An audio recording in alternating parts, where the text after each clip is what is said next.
মুক্তিযুদ্ধকে অস্বীকার করার কোনো সুযোগ নাই এই কারণে মুক্তিযুদ্ধ আপনাকে বাংলাদেশ দিছে। সো বাংলাদেশ আর মুক্তিযুদ্ধ দুইটাই কিন্তু একটার আরেকটার পরিপূরক। কিন্তু বিষয় হচ্ছে আপনি মুক্তিযোদ্ধাদের যেমন অসম্মান করতে পারবেন না, সেই মুক্তিযোদ্ধাদের মধ্যে বীরশ্রেষ্ঠ আছে, বীর বিক্রম আছে, বীর প্রতীক আছে, সাধারণ মুক্তিযোদ্ধা আছে, কাউকে অস্বীকার করার সুযোগ নেই। এবার আসি কালচারাল ফ্যাসিজম নিয়ে। তারা তাদের স্বাধীনতার জায়গা থেকে বঙ্গবন্ধু শেখ মুজিবুর রহমানকে নিয়ে পোস্ট দিছে, বিনম্র শ্রদ্ধা জানাইছে, সেটা নিয়ে কোনো রকম প্রবলেম নাই।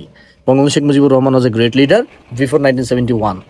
বাট বিষয় হচ্ছে যে এই কালচারাল ফ্যাসিস্টরা বা এই যে সাকিব খান, সাকিব আল হাসান, জয়া আহসান, খায়রুল বাশার, আরশ খান, নাজিফা তুষি, হ্যাঁ ইত্যাদি, এরা বঙ্গবন্ধুকে শ্রদ্ধা জানাইছে, আমিও সেটাকে শ্রদ্ধা জানাই যে তারা জানাইছে। কিন্তু বিষয় হচ্ছে মুক্তিযুদ্ধ তো 7 জন বীরশ্রেষ্ঠ আছে, তারা এই 7 জন বীরশ্রেষ্ঠকে কি শ্রদ্ধা জানাইছে বা তাদের নিয়ে পোস্ট দিছে? জিয়াউর রহমানকে নিয়ে পোস্ট দিছে? তারা কি মাওলানা ভাসানীকে নিয়ে পোস্ট দিছে? শেরেবাংলা একে ফজলুল হককে নিয়ে পোস্ট দিছে? এম এ উসমানীকে নিয়ে পোস্ট দিছে?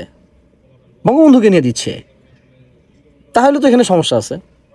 তারা যদি সবাইকে নিয়ে দিত, সবাইকে নিয়ে তাদের শ্রদ্ধা জানাইতো, সমস্যা ছিল না।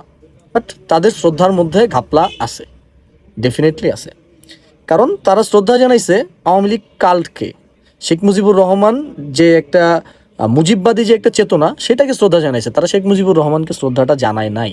কারণ তারা যদি ব্যক্তি শেখ মুজিবুর রহমানকে শ্রদ্ধা জানাইতো, তাহলে তারা ব্যক্তি শেখ মুজিবুর রহমানের সাথে এই যে আমি যে নামগুলা বললাম, মাওলানা ভাসানী, শেরেবাংলা একে ফজলুল হক, এম এ উসমানী, 7 জন বীরশ্রেষ্ঠ, জিয়াউর রহমান থেকে শুরু করে আরও অনেক বীর প্রতীক, বীর বিক্রম ছিল, মুক্তিযোদ্ধা ছিল, তাদেরকেও তারা শ্রদ্ধা জানাইতো। বাট সেটা কোথায়?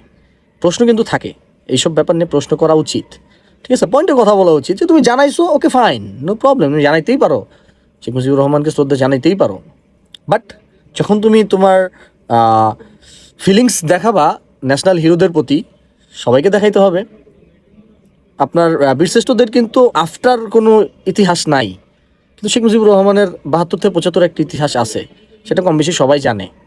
ঠিক আছে, সো ব্যাপারটা চিন্তার।